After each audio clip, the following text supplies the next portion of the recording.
Today, I want to share how I discovered my fiancé was cheating just weeks before our planned wedding, leading me to break off the engagement. I'm a 35-year-old guy, and we were engaged for 3 years, aiming to marry in June. We'd been together for over 2 years, starting back in college where we knew each other but weren't close friends. After college, while working on Wall Street, we reconnected at a friend's party and eventually started dating. After 2 years together, I decided it was time to make things official and proposed. At that point, my fiancée was temporarily working at a thrift store with her friend, with no plans to work after marriage. I proposed when I felt financially prepared to support my family. Everything seemed great. We were living together and ready for marriage, until I noticed a change in my fiancée. She started making excuses, avoiding closeness, and attributing it to stress as the wedding approached. When I tried to discuss it, she insisted it was wedding stress, which seemed reasonable. My married friends shared that their wives had also acted differently before their weddings, making me feel reassured. Despite wanting to help with wedding preparations, a crucial work project demanded my full focus for a promotion. Feeling guilty about her handling everything alone, she assured me it was fine, with my best friend M providing assistance. My best friend, also 35, was helping my fiancé with wedding preparations. We'd been close friends since school, and he was even my best man. I appreciated that he got along well with my fiancé, as I didn't want any tension between them. At that time, he was going through a tough breakup, and the wedding preparations served as a distraction from his loneliness at the house he shared with his ex-girlfriend. I was thrilled about marrying the woman of my dreams, and despite long work hours, I felt energized because I saw it as an investment in my future family. Signs of trouble started surfacing, though. Despite my late work hours, my fiancé started coming home even later than me. When I questioned her, she made vague excuses about the challenges of bridal shopping, which I believed at the time. Despite my attempts to trust her, a feeling inside me suggested she wasn't telling me everything. One Sunday, I planned to spend the entire day with her, but she said she had a dress fitting. While she was in the shower, her phone, left on the bed, kept buzzing with notifications. I woke up due to the continuous vibrations, checked her phone, but it didn't recognize my face or accept the passcode we had shared. This was surprising since we had exchanged passwords when we started dating. Now, nearing marriage, she changed her passcode. When she saw me with her phone, she panicked briefly but composed herself. I asked why she changed her password. Surprised by my direct question, she took a moment to reply, saying it was to keep wedding dress pictures a surprise. While her excuse seemed reasonable, I wondered why she didn't just tell me instead of changing the passcode. It lingered in my mind all day.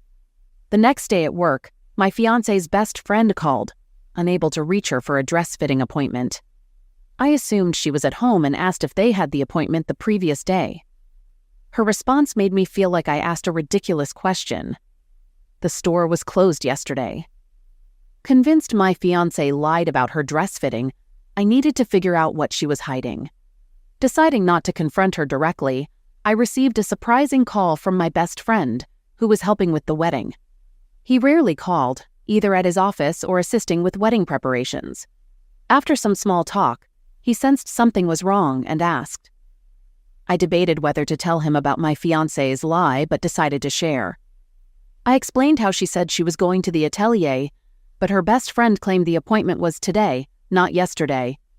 He reassured me, saying she had a dress fitting for the dress rehearsal yesterday, and today's appointment was for the wedding dress. Though uncertain, I believed him, feeling guilty for doubting my fiancé. My best friend's explanations made sense, knowing he was in constant touch with my fiancé about wedding preparations. I breathed a sigh of relief and returned to work. Everything went smoothly for the following days. My future wife was still acting differently, but it was due to the stress of wedding preparations, despite her assurance that everything would be fine eventually. I informed her about a late client meeting, which got rescheduled for the next day. When I returned home that night, she wasn't there, so I called to ask where she was. She lied, claiming she was at home and expressed how much she missed me. Realizing her deceit, I told her I was already home and hung up. She arrived within half an hour, but I decided not to trust her completely. Despite the oddity, she returned with groceries, explaining she attended cooking classes as a surprise for me. I urged her not to lie, emphasizing the importance of honesty in our relationship. Despite her nodding and hugging me, I remained cautious. When I tried to kiss her, she deflected, insisting on putting away the groceries. Sensing something wrong with my fiancé, I made it a goal to uncover the truth behind her lies, changed passcode, and unusual behavior. That night, I pondered the possible reasons for her dishonesty, suspecting infidelity. Despite feeling guilty, I believed it necessary to address the issue before our marriage. Considering confiding in my best friend, I refrained due to his ongoing breakup, opting to investigate alone. I monitored my fiancé's activities, checking the CCTV camera outside our home. The CCTV revealed nothing suspicious, only her routine activities while I was at work. Left with no better options, I contemplated using her phone, but she had changed the passcode. With no other choice, I decided to follow her discreetly to discover the truth before our marriage. The next day, pretending to leave for work, I parked ahead, observed her leaving, and discreetly followed her, maintaining a considerable distance. She visited a thrift store and a florist before returning home. Despite her routine, my suspicions persisted. Planning to observe her for another day or two, I hoped to dispel doubts. Everything seemed fine when I returned home that evening, and the pattern continued the next day. Although she displayed no unusual behavior, my suspicion lingered.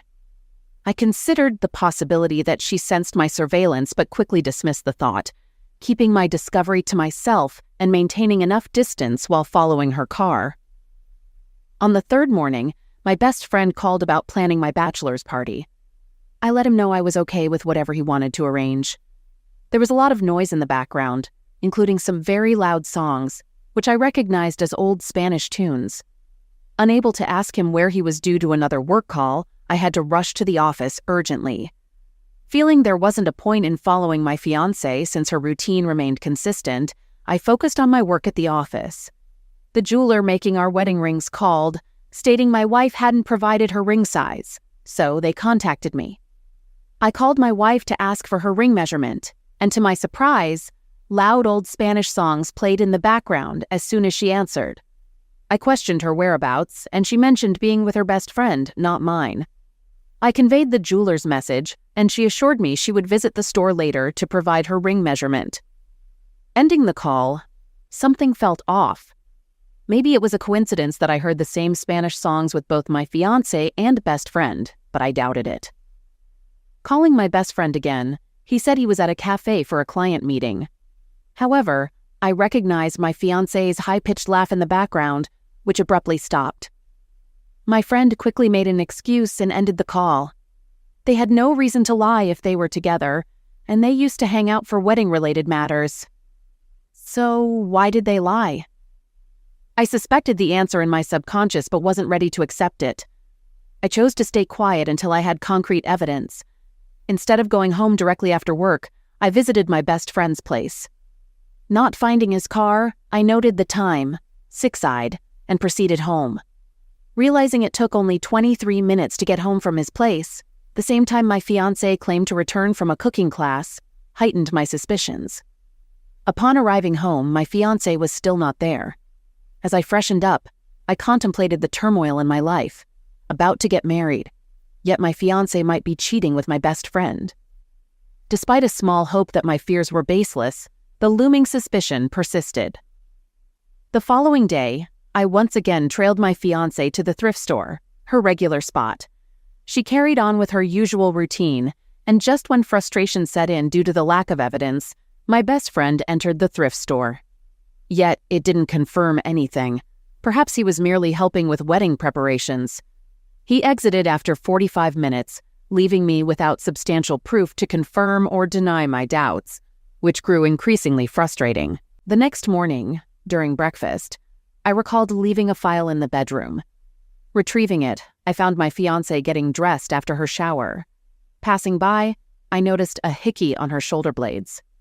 Clearly, I hadn't given it to her, as it had been more than a month since our last pally moment. I stopped, and she appeared surprised. Tracing my finger over the hickey, she shivered. It was unsettling. I didn't need to ask. She started explaining on her own, claiming it was an insect bite from the previous day. Disbelieving, I told her it didn't seem like an insect. She grew scared and continued with more lies. I remained silent, more determined than ever to find evidence to confirm my suspicion. The first thing I did upon getting into my car was to check the CCTV recording of the previous day. As expected, my fiancée wasn't wearing an off-shoulder top. She got into the car in a dress fully covering her shoulder. Though seemingly useless, I spent that day following her, finally discovering something. She went straight to my best friend's house. I witnessed him coming out and hugging her. They stayed inside for almost the entire day. I knew that if I went there, my doubt would be confirmed, and I'd find them in bed together. Instead of ringing the doorbell, I used the spare key my friend had given me for emergencies. He had my house's spare key as well. I silently opened the door and went inside. Finding my fiancé's purse on the living room couch, I followed the noise to the bedroom. Taking light steps to avoid making any sound, I finally reached the bedroom. I could hear their voices clearly. My fiancé was telling him how I almost caught her that day due to the hickey. They had to be more careful. After some hums, all I could hear were pally sounds. I opened the door very slowly and saw my fiancé in bed with my best friend. I took a photo with my phone and then shut the door. Returning to the living room, the bedroom door opened again, and my fiancé came out laughing. Her smile vanished as soon as she saw me. Wearing my best friend's shirt and nothing else, she stood there frozen, and my best friend, who followed her out, also froze upon seeing me. Angry and unable to think straight, I punched my best friend in the jaw. I told my fiancé I never wanted to see her face again and stormed out of his house. Instead of going to work, I went straight home, lacking the energy to face the betrayal, which stung from my best friend and my woman. Just as I was exiting my car, my fiancé arrived home too. I demanded she leave my property, but she didn't listen and followed me inside, tears in her eyes, begging me to listen. I knew nothing she said could make their actions okay, but I decided to hear her out. I told her to speak. She was initially shocked, wondering how I agreed, but then she began explaining. The whole situation started when she began planning our wedding after my best friend's breakup. She claimed to be consoling him because he was really low due to the breakup, and one thing led to another, resulting in them kissing. She insisted it never meant to be anything more, just helping him move on. I was just helping him and moving on, she said while crying. The audacity of this woman. You were helping him move on by sleeping with him, I snapped in a harsh tone. She tensed at my voice but continued apologizing, expressing a willingness to do anything for my forgiveness. She pleaded, emphasizing that we had our whole life in front of us, and I cannot let it go because of one mistake she had made. The more she spoke, the angrier I got. She was telling me to let go of her cheating like it was nothing. Despite emphasizing the importance of loyalty, she did that. I thanked my luck that I found this out before the wedding. Something came to my mind then. I could easily end our relationship right now and tell everyone that the wedding is off. The wedding was in 5 days, or I could make her and my best friend actually suffer for the betrayal. I decided to go with the second one. I let my fiancé beg some more. She kept telling me how everything can be perfect from now on. She told me this is our chance to turn a new leaf and start our dream life together. I let her convince me that I should not cancel anything and to let loose in the bachelor party. She told me that it was a one-in-a-lifetime thing. All our guests were coming before so they could attend the bachelor party as well. I thought it was perfect and then agreed to not cancel anything. She couldn't believe that this was happening. She must have thought that there was no chance that I could forgive her for cheating. And she was right about that. She was just going to find out later what I did with cheaters. The day of the bachelor party came, and I met my best friend again. He insisted that he came to my house instead of the club we were going to.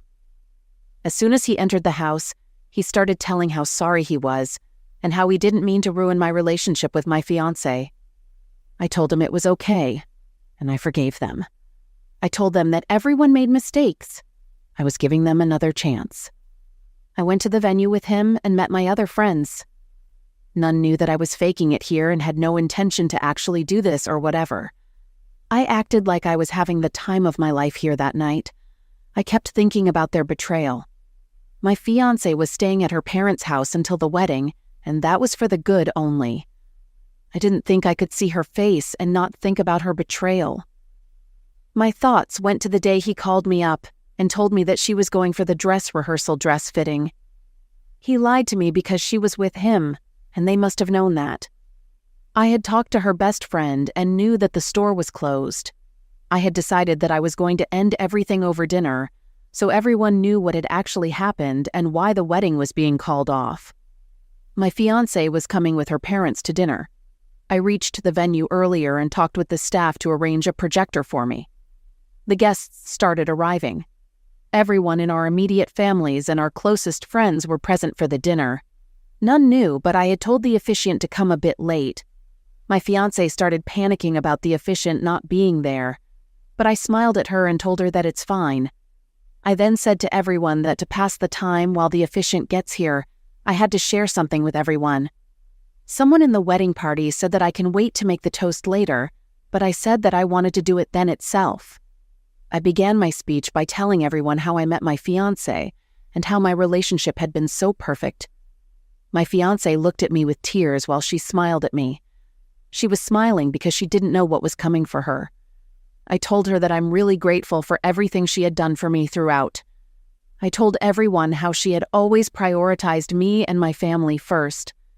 I told everyone that she is the most thoughtful woman. She thought so much about others that she started sleeping with my best friend just to help him move on. As soon as I said that line, everyone got tense. My fiancée got frozen on her spot. There was pin-drop silence in the hall as I moved my attention to my then best friend. I told everyone how we have been best friends since school. I shared a memory of how in school we punched a guy because he asked out my best friend's then girlfriend. "You really were like a brother to me," I said, looking him in the eye as I pulled out my phone and projected the picture I took that day. Everyone gasped, seeing my fiancé and best friend undressed in bed. Turning to my fiancé, I found her looking at the floor. I approached and told her to never come in front of me again. I asked for my ring back. Not that I cared much about it, but I didn't want her to have that piece of commitment. She handed it to me with shaky hands. I mentioned calling movers to relocate her stuff, warning her not to enter my property again. Whispers circulated and others stared. I thanked everyone for coming and declared the wedding over, shocking Nguyen. It was clear the wedding wouldn't happen. I said I'd send her the bill for everything, shocking her again. I shrugged, telling her she wasn't responsible anymore. Her infidelity led to the wedding's cancellation, so she'd pay for it. Exiting the hall, I never looked back at my fiancé or best friend. They made no attempts to convince me this time. Movers took her stuff the next day. I ensured nothing of hers was left to avoid excuses to return. I didn't need to send her the bills. Vendors contacted her directly. Blocking her on social media and her number, I avoided negativity. Continuing with my head held high, I heard my ex-fiancé couldn't meet anyone's eyes and had gone to another state to stay with her cousins.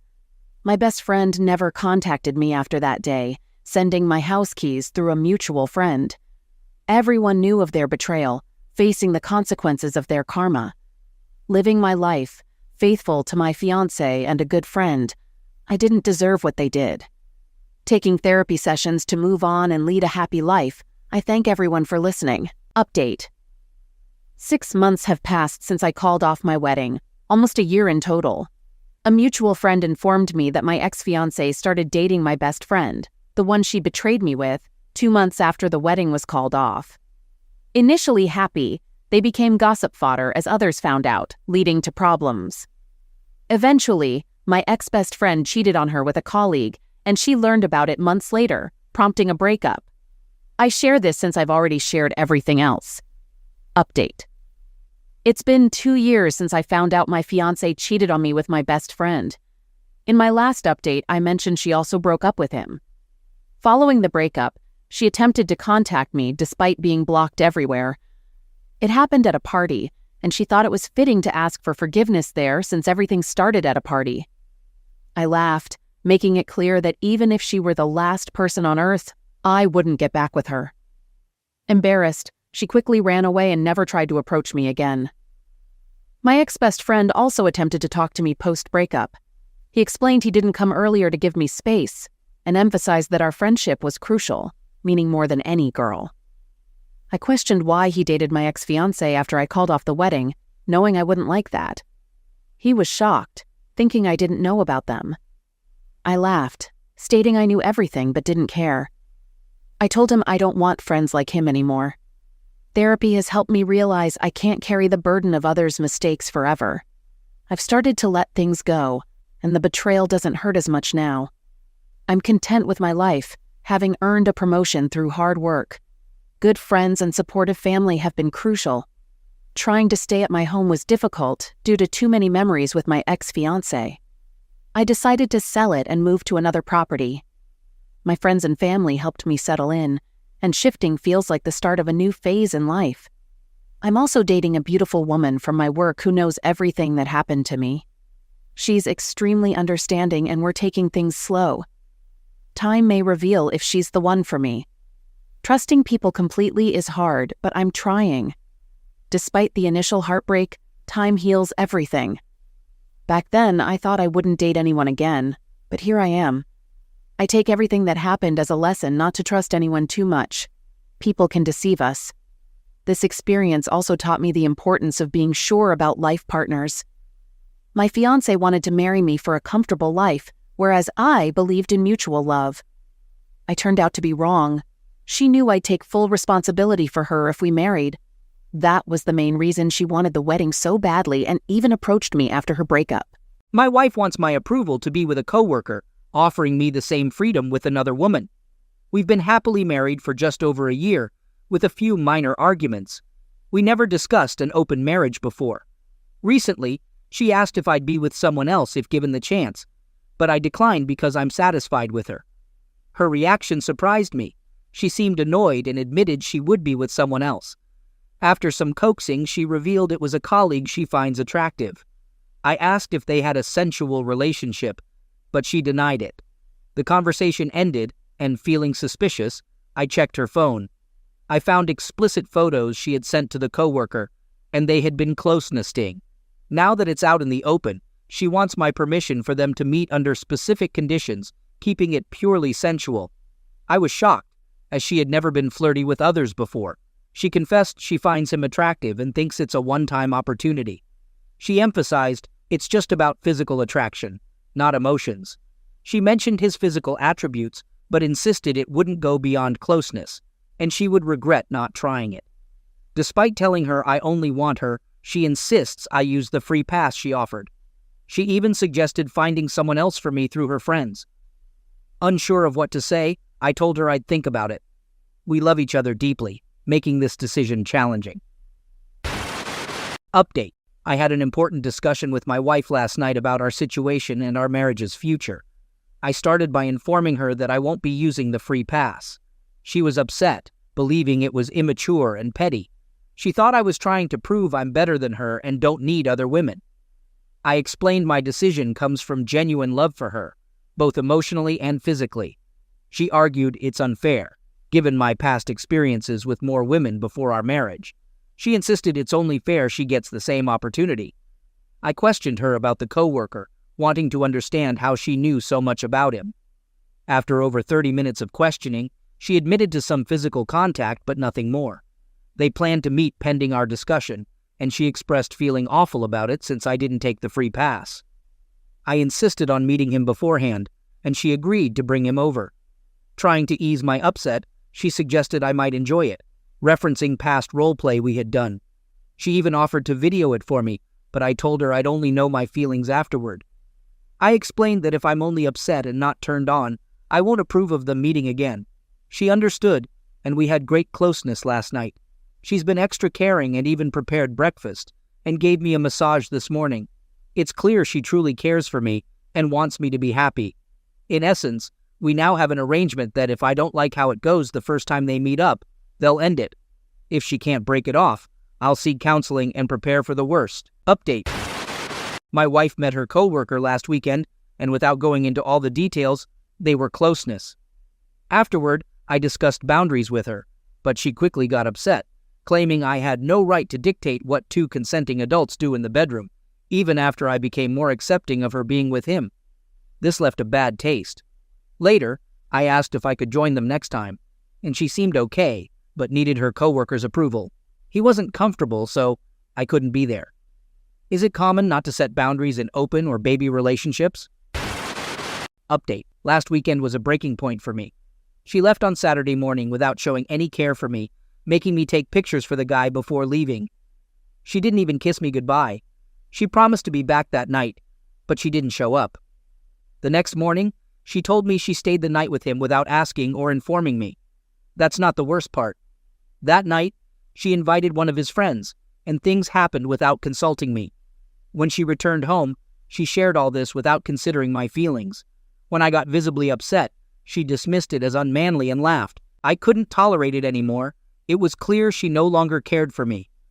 No spouse would say anything like this to their partner if they actually cared for them. I was just shocked.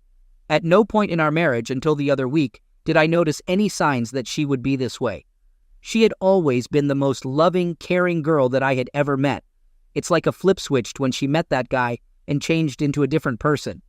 I didn't know one person could change someone that much and that quickly. I'm 99% sure that she's going to end up dating this guy. She has spent the past few weekends together with him and even talks about him around me. The other night I told her that if she doesn't at least put in boundaries that I will leave. She said okay and laughed a lot. Without saying another word, I packed up some bags and booked a room at the nearest hotel. I've told my brother about this situation, and he has offered for me to come stay with him for a little while. I ended up going to his place for the night. She sent me some texts that night and the next day. She was acting upset and confused as to why I left, and she was saying that she missed me the next day. I knew we needed to go back to my house so that there wouldn't be as much of a chance that I would lose it. My brother went with me to help. When we got there, my wife was trying to talk to me. I had nothing to say to her at the moment, so I just ignored her and tried to get past her. She was grabbing me and trying to hold me. My brother helped get her off of me and told her that he would call the cops if she didn't stop messing with me. She ended up leaving. I haven't heard from her since. This situation has destroyed me. I tried to let her do this to make her happy. I didn't want it in the first place, but I tried to make myself like it to please her. I never saw any signs or anything that she would be this manipulative and this bad of a person before we got married. I don't know where any of this came from. She was the most amazing, thoughtful person ever. Now that this has happened, my whole outlook on life and relationships is different. So what advice would you guys give me? Whether it's next steps in dealing with my current wife or in the future, when I'm back in the dating game, how do I tell our families and friends? How do I speak to my wife about it? I'm really having a tough time handling all this. Update. I left her last week and went to stay with my brother. After talking to him and reading several comments, I figured it would be a good idea to try to go back and stay at my house to make sure that I wouldn't lose it. The next day, when we got divorced, I decided to go back there. My brother was going with me too. When we got there, my wife was trying to talk to me and grab me. I ignored her the whole time and pretty much acted like she didn't exist. She got pretty rough and was beating on my chest. I finally pushed away. My brother told her that if she doesn't leave me alone, that he would call the cops. She finally left after that. I didn't hear from her the rest of that night. The next day I did receive a picture of her and her new coworker. It was a normal selfie of them together. There was no text with it. I showed her to my brother, and he said that she must be sick in the head to do that. I finally met up with a divorce attorney for an initial meeting and consultation. It went well, and he told me things that I needed to know in preparation for the divorce. He said that the pictures and videos I have of them will be helpful evidence. The only problem with the situation is that she may prove that I agreed to everything, even though there was manipulation involved. My brother and I went over to my parents to sit down and talk with them about what was going on. They were shocked to hear this about her and almost didn't believe it at first. My brother had my back and confirmed with them that everything I said was true. They wanted to talk to her, but I told them not to. The next step was telling her parents. I debated about this for a while, as I did not know if it was my place to do so. After a while, I finally decided that it would be best to. I know that if I didn't tell them first, she would probably tell them awful lies about me. I set up a time to meet them at their place. I went over alone. After a while of just sitting there and having small talk, I finally built up the courage to tell them what was going on. The looks on their faces were unbelievable. They looked disgusted. They had never seen this side of their daughter. I was surprised that they didn't put any of the blame on me. They understood that I loved her and wanted to do whatever I could to make her happy. They even hugged me before I left. We were all in tears. They knew that divorcing her was the last thing I wanted to do, but understood that I had to at this point. This weekend, I spent most of my time talking to my lawyer and hanging out with my brother at home. On Saturday night, my wife texted me, saying she was coming over. I replied, telling her she wasn't welcome right now. Despite my message, she showed up about 20 minutes later. At that point, I felt like I had no choice but to talk to her. She began by saying that she had been talking to her parents, and they were very angry with her, mentioning the possibility of us getting a divorce. I hoped they wouldn't tell her that, as I hadn't even broken the news to her yet. I hadn't planned on telling her in person. I had planned for it all to go through the lawyer. She criticized me, calling my actions childish, and suggesting I wasn't a real man for talking to her parents before her. I explained that due to her manipulative behavior, I didn't feel comfortable talking to her directly. I reached out to her parents first to prevent her from lying to them and accusing me of everything. She kept asking if it was true that I was really filing for a divorce, and I confirmed that I was. She started sobbing uncontrollably and didn't really say anything for a good 15 minutes. She finally stopped and asked me why I was doing this and why I didn't give her a heads up. I explained that throughout all of this, she has been super manipulative, treating me like I don't exist. I've been humiliated by her and the co-worker. She promised she would stop if I took her back. I told her I couldn't. She finally left after that. The next morning, I woke up to a lot of texts and missed calls from her, mostly long messages and voicemails of her apologizing and explaining how much she loves me. It really hurt to listen to them because I was reminded of our past and how much I loved her. I was crying like crazy at this point, and it took everything in me not to respond back to her. I just kept reminding myself of what she has done to me in the last few weeks since she left. That night, I received many texts from her friends telling me that I need to take her back. They were cussing me out and telling me how wrong it was of me to go to her parents. They said that now they are the only people she has. This has all been so crazy. I can't believe how emotional the past few days have been. I can't believe that even her parents are on my side. I do feel bad for telling them first and making them turn on her, but I'm glad they're on my side. Her friends continue to attack me and send threats. I haven't heard from my wife since she sent the long texts and messages. I'm guessing that she is either staying with the co-worker or her friends, as her parents are against her at the moment. I'm surprised I was able to stand up this strongly against her. I hope to continue to be able to do so. I think that this weekend was big for me. It showed me that I do have the strength to stand up to her and leave her.